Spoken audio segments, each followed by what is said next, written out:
અમને ઘરમાં પીવાની છૂટ એ જરાક આશ્ચર્યજનક લાગે બધા.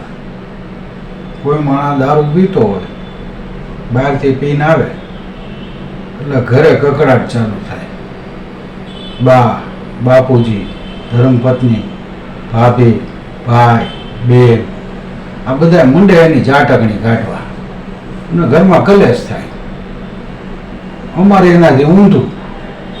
રણુભા સાયકલ લઈ આવી અને ફરી આમ મૂકે અને મિસ્ત્રી હામો મળે એટલે ગગલાવા માંડે.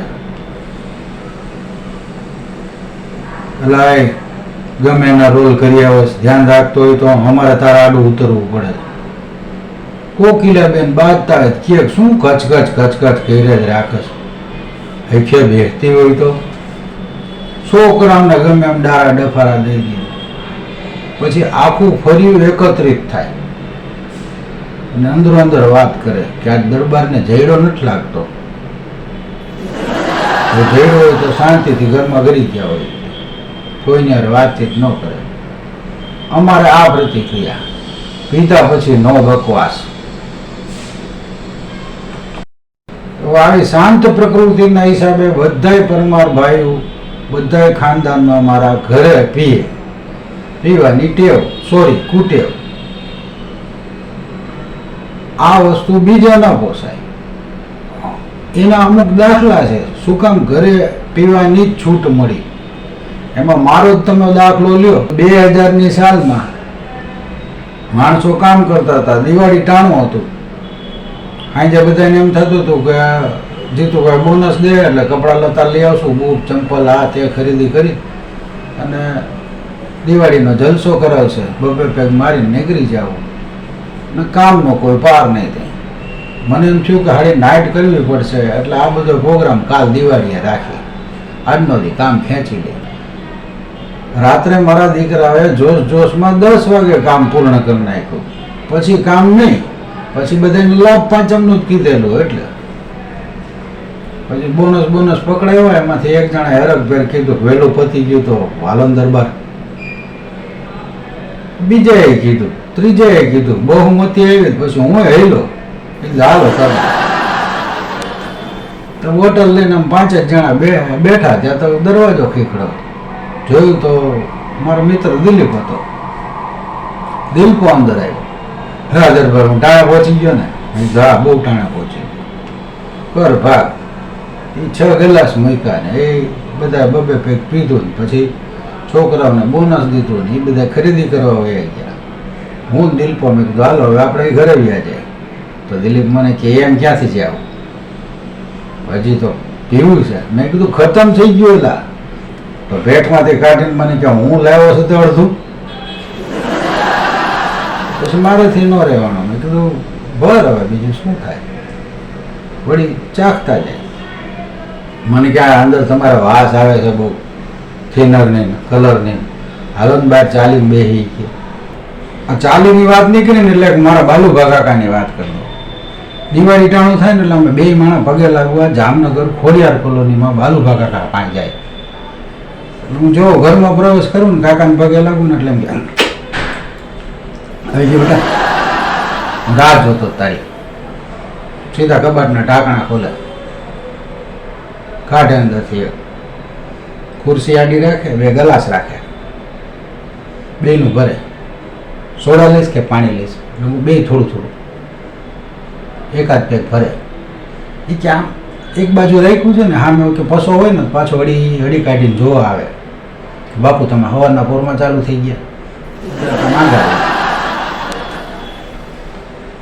થોડોક ટાઈમ થાય ને એક પેક સમાપ્ત થઈ જાય એટલે બીજો ભરે ને ખુરશી હટાવી નાખે.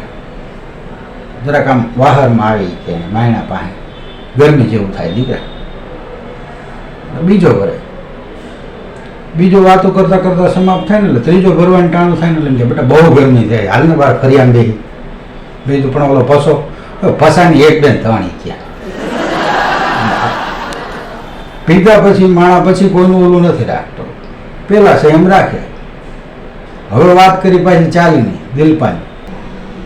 એ અરસામાં કોઈ હોય નહીં એમ રાતના. 2 જણા ચાલીમાં બેઠા.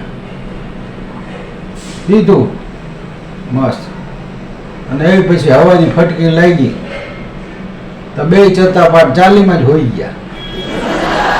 12:30 થયા, 1 થયા, 1:30 થયો તો ઘરે હું હળવડાટ ઉતર્યો. કાકા હજી નો આવ્યો. તો રિક્ષામાં બેહીને દુકાને આવ્યા. આવીને અમને બેને ઢંઢોળીને કે ઉઠો, ઘર ભેગી ના થાવી કે કાલ દિવાળી છે. હું જાગતા જ મને એમ થયું મારો ઘરે પહોંચી ગયો. હું ના ના આ લેવા આવી છે એટલે અમે આવતા થઈ ગયા. અમે બે ઘરે ગયા. મારો મને કે લાવો તમારો ફોન.